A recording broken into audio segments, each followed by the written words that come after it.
Kent Myers. I'm Mick Cornett, and it's time for The Verdict. As a part of its traditional and continuing commitment to public and community service, Crowe and Dunleavy Law Firm presents The Verdict, an objective discussion of contemporary legal issues hosted by Kent Myers. And also brought to you by a friend of Oklahoma Lawyers for Children and Delta Dental Plan of Oklahoma. And welcome to The Verdict. I'm Mick Cornett. Thanks for joining us. As most of you know, this man is one of Oklahoma's top legal experts, Kent Myers. Kent, how are you going to describe today's show?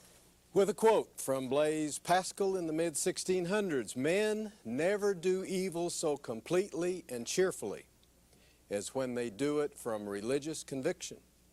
We're going to be talking about the September 11th events. We're going to be talking about holy war. And we're going to be visiting with two people from Oklahoma that have met as a result of this event and have a rather amazing and I think uplifting story to tell. You know, the damage from September 11th was horrible. The damage from the Oklahoma City bombing was horrible. But sometimes, in limited circumstances, good things can come out of very, very bad, tragic events. And the gentleman we'll have on today can tell a story about some good things that have happened to both of them. And I believe they can give us a message for our living that will stand us in good stead to carry us through these difficult times. I'm not at all sure we're through with these horrible type of events. Nobody knows, but certainly now we can't predict that with certainty. But these two gentlemen will give us some guidance on ways to get through these types of typically tragic circumstances. Well, let's try to get started. It doesn't sound like this is going to be our typical episode of The Verdict. We'll take a short break and meet two fascinating guests. You're watching The Verdict with Mick Cornett and Kent Myers.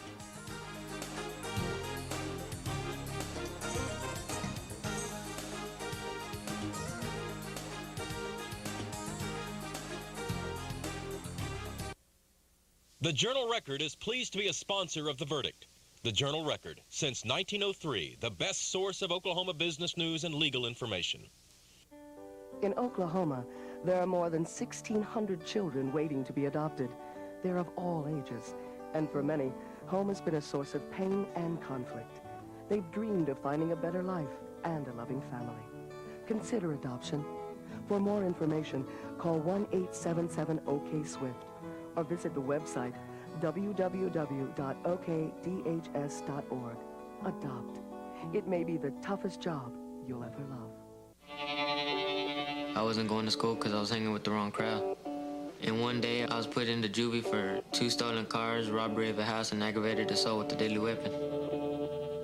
And I was locked up. That's when I really realized that, I mean, it wasn't for me. Like, I was only in there 2 months, but to me that was enough. It'd be better for me to stay in school, just get my education. I think I'm happier now. I know I'm happier now. St. Gregory's University has been changing the lives of people like me for 125 years. Affordable, private Catholic education, balanced with dedication to community and service, makes St. Gregory special. We're extremely proud of our students' outstanding academic achievements and our nationally ranked athletic teams. It's when you help a student build a future of balance, integrity, and service that you change a life forever. St. Gregory's, a community for life. Honey, would you get me some ice cream? Ice cream. Please. Yeah. Thank you. Some things you just can't do without. It happens every night, all across America.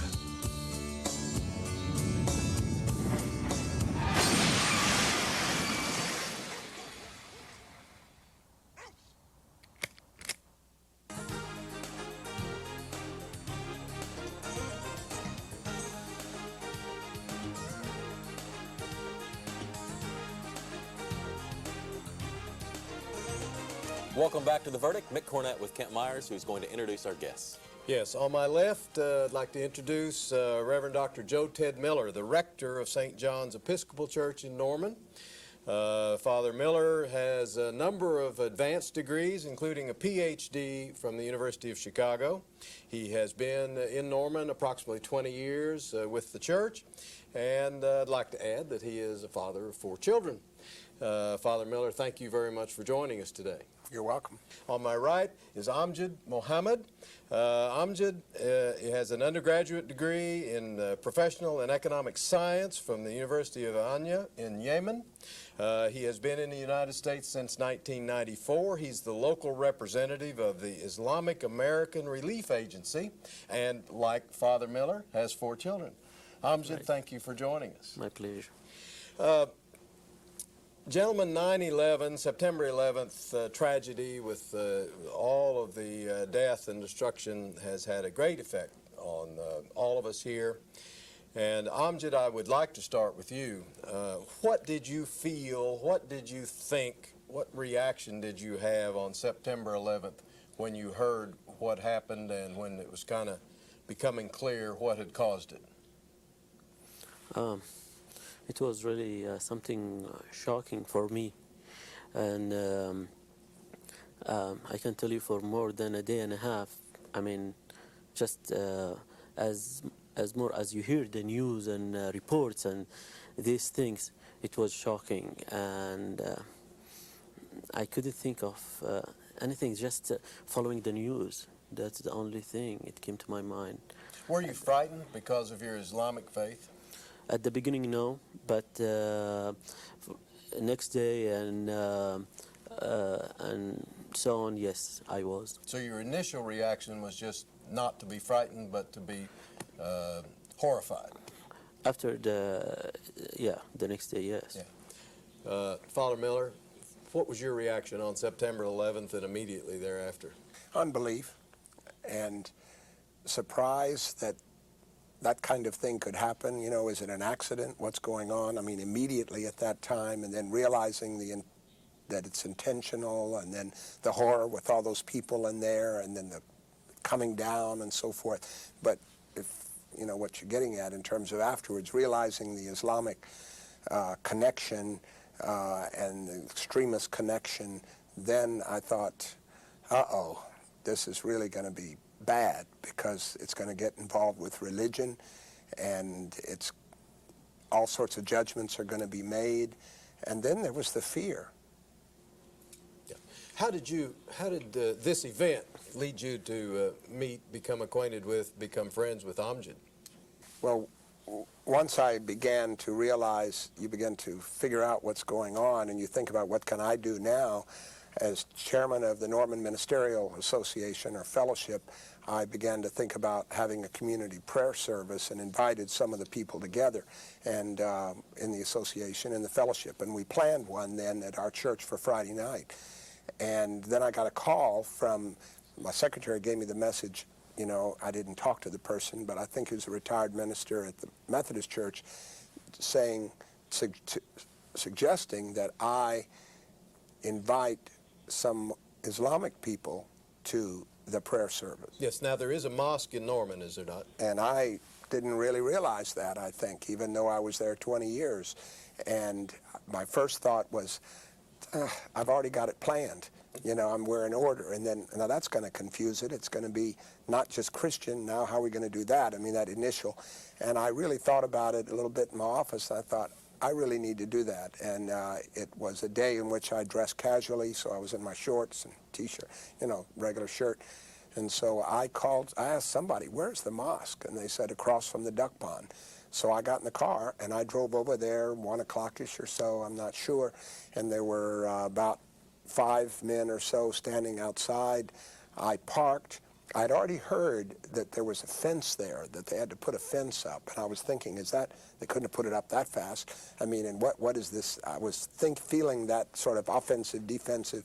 And then, but I walked up casually, and one of them put their hand out, I think it was Amgad, and I shook hands, and I said, I've come just to, I figured, you know, that you all must be kind of concerned and maybe frightened, and I wanted to express my concern as a Christian, and I'm a minister at St. John's Episcopal Church, and I wanted to see if you'd want to come to a prayer service.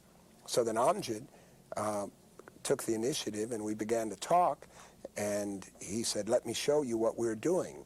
For some reason, he thought of that, and as we walked back to his car, he took me back to the back of the parking lot. And at that time, the thought that went through I thought, uh-oh, what is this?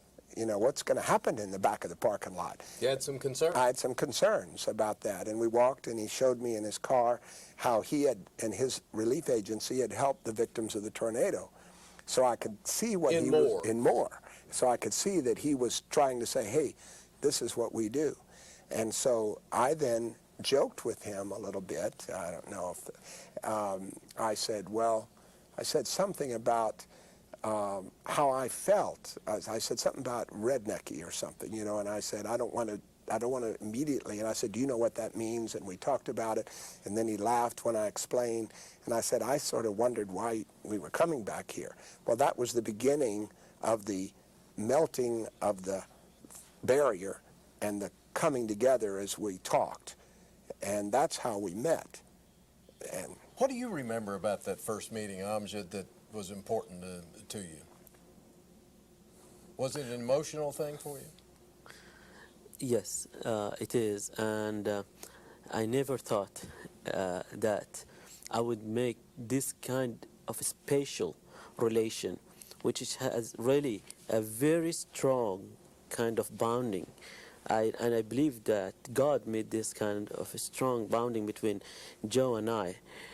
But also, when I got that invitation letter from him, then I was thinking, oh, what should I do now? Invitation to the prayer service. Yes.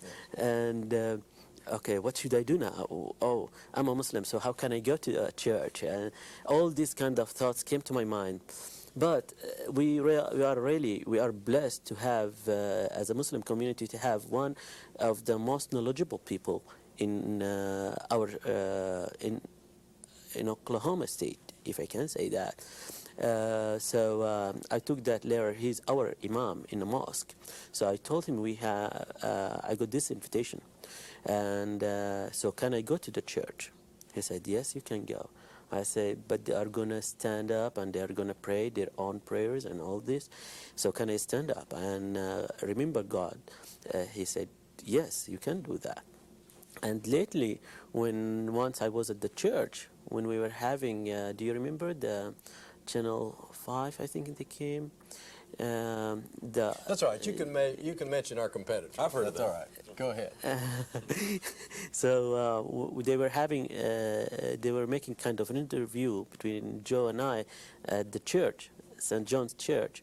So the sunset time came, and we have 5 times to pray during a day. So, but the sunset time is really short because you have to pray it while the sun it is kind of daylight, and after a while it will get dark. So I didn't have a time to catch the prayer at the mosque. So I had to pray at the church. So then I didn't know. At the Episcopal Church. Yeah. So first, of course, I asked Joe. I told him, "Can I pray?" He said, "Yeah, you just go ahead. Feel free wherever you want to pray." So then I didn't know what I do was correct or not, because so then I had to go back to our imam, and I told him this is what happened. He said, "Yeah, there is no problem. You can pray in a church." So I mean, this is really here. I'd like to say something here. There is a difference between the people who have knowledge and the right knowledge, and people who claims they have kind of knowledge, and so on. Let me jump in here and get us to a break. We're discussing several issues, mainly religious issues, though, between Christians and Muslims in a post-9/11 world. I'm Mick Cornett, with Kent Myers and our special guest, and we'll be right back. This is The Verdict.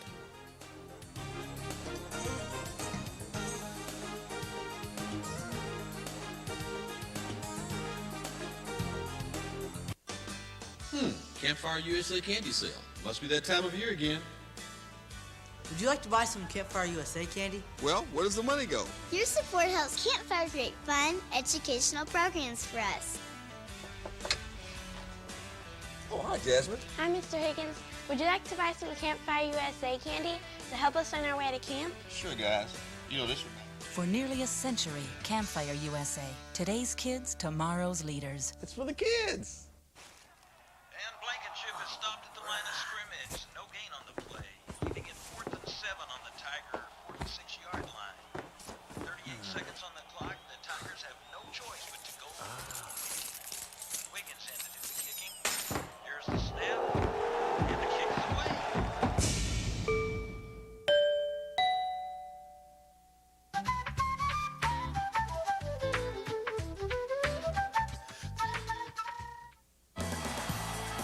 Look at me.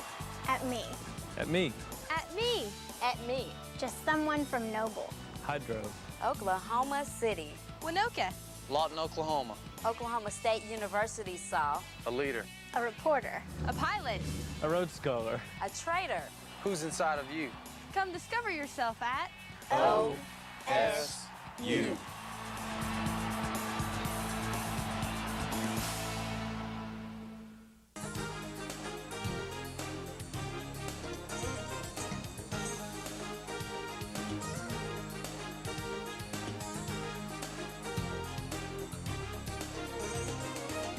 And welcome back to The Verdict. Mick Cornett with Kent Myers, Amgad Mohammad, Dr. Joe Ted Miller. We're discussing the after effects of 9/11. And Kent, there was an immediate backlash between Christians and Muslims here in the United States. There were some hate crimes reported, some beatings reported, lots of threats.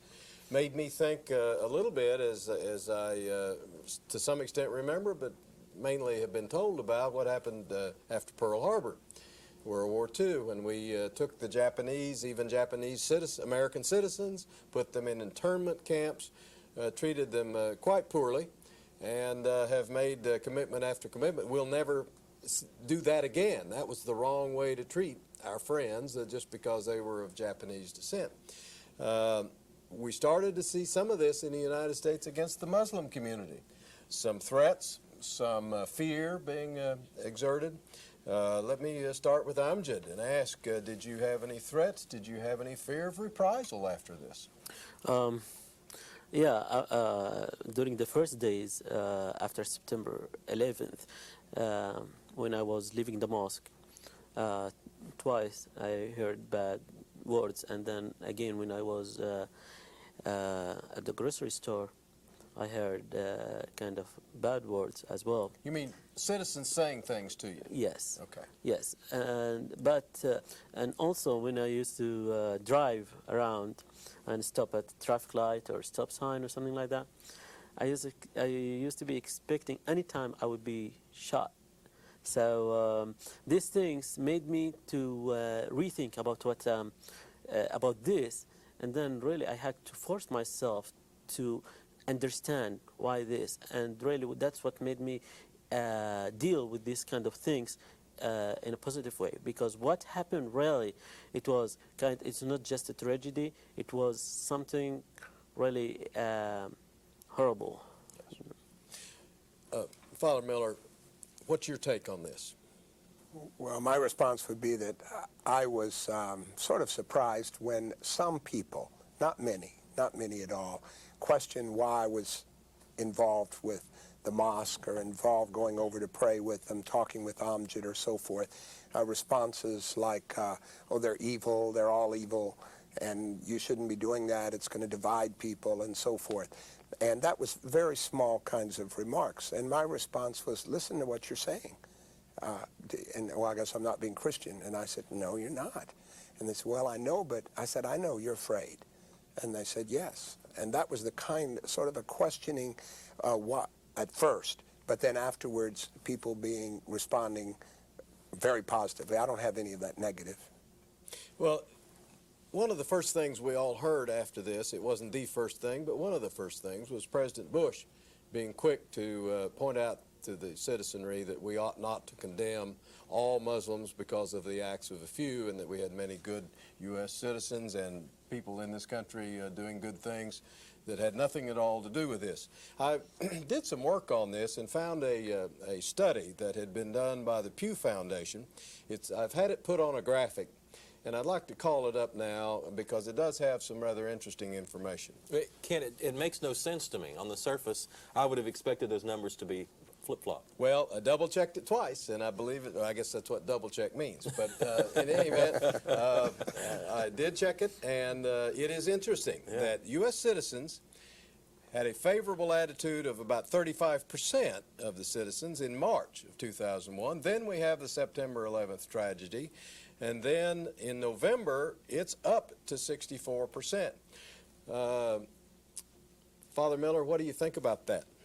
I think that people got a lot of education through the media, through the president, through their ministers. I know in Norman the ministers got together. We talk about it in our church, in our sermons, and encourage people to be positive and to see the positive side and to understand Islam.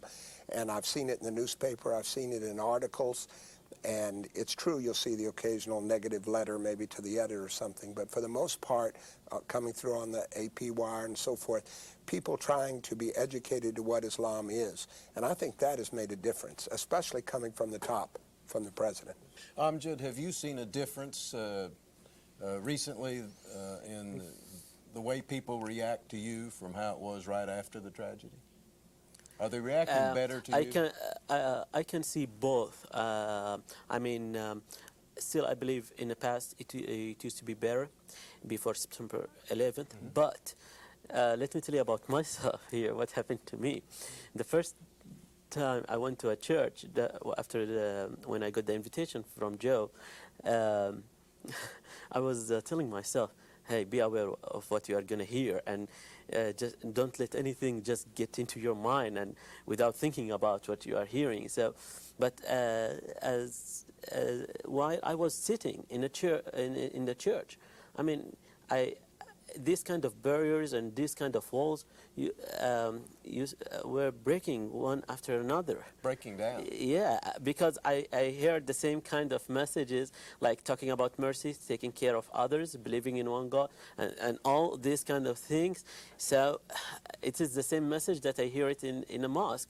And I never thought in my life that I would learn something from a church, or I would learn something from a priest, or a priest will be a friend of mine. But this is what's happening now. Let me jump in here, because I'd like to give each of you a chance to kind of sum up your feelings on the whole subjects that we've been dealing with today. Dr. Miller, why don't you go first? What would you like to say to our audience concerning the subjects that we've been discussing? I would say learn from your experience, not from your prejudice. Not from your presupposition, but reach out to the people that you don't really understand, in this case the Islamic community or the Arabic community, and instead of just avoiding the topic, let them know that you're concerned. Ask them how they feel. Reach out, open the door, and they'll respond. Concentrate on the differences between the people or the similarities, or be open to learn the differences because you wonder about that, and be surprised at the similarities. Amjad, what do you have to say?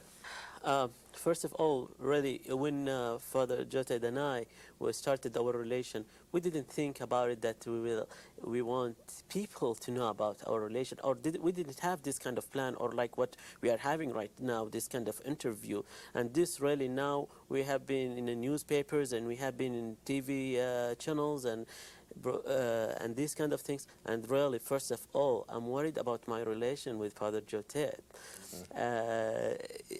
I'm really, that's first of thing. And another thing, I see this kind of effects on Muslim people when I take them to the churches and go around. That's one thing. They live with very kind and good impression. So if I can just send a message to people, please free yourselves just 1 hour a month and just go and visit the church close to you or the mosque close to you. Amjad Mohammad, Dr. Joted Miller, thank you both for coming here. Kent and I'll be right back after this.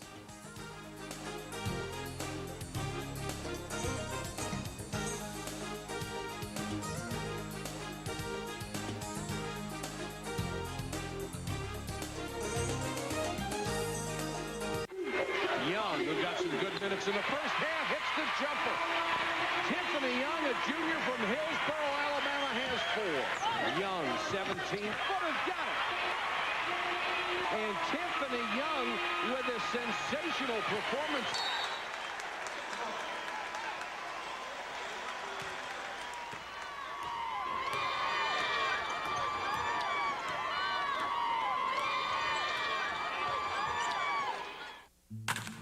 Did you see me hit the ball, Dad? Sometimes. Look at the camera, son. Between this Smile, honey. Cheese. and this, You open this door right now. Go away! Just leave me alone! What is wrong? even the best kids can use some help. Why won't you talk to me? This is where we come in. Youth Services. Giving teens a place to turn.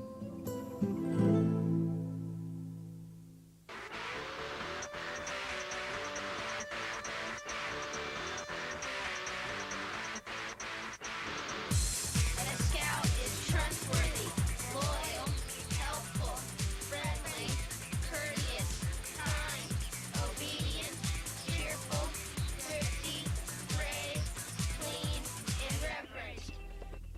Boy Scouts of America, where above all else, character counts.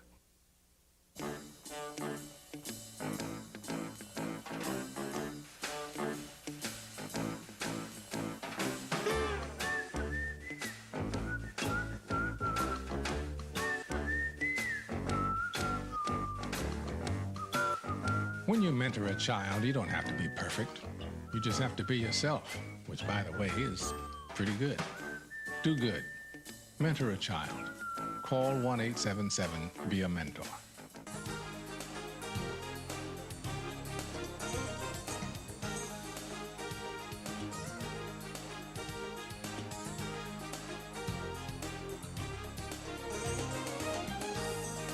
We're wrapping up another edition of The Verdict. Mick Cornett with Kent Myers. Kent, you got some final thoughts. A time to reflect. We've had 4 months since September 11th, and a lot has happened. We're almost now just getting back to the time when we can kind of breathe deeply and relax just a little bit and reflect back on what's happening. And one of the things we can reflect on with a positive feeling is the relationship we saw today between Father Miller and Amgad Mohammad that developed as a result of that tragedy. Why it takes something like that to bring about the spirit of cooperation between two international religions, I don't know. But if there's anything good that can come out of it, this is an example of what can come out of such a tragedy. More understanding, more affection, and probably the ability to withstand further problems if they arise. And next week, another topic right here on The Verdict. This program was brought to you by Crow and Dunlevy, a professional corporation. And also brought to you by a friend of Oklahoma Lawyers for Children and Delta Dental Plan of Oklahoma.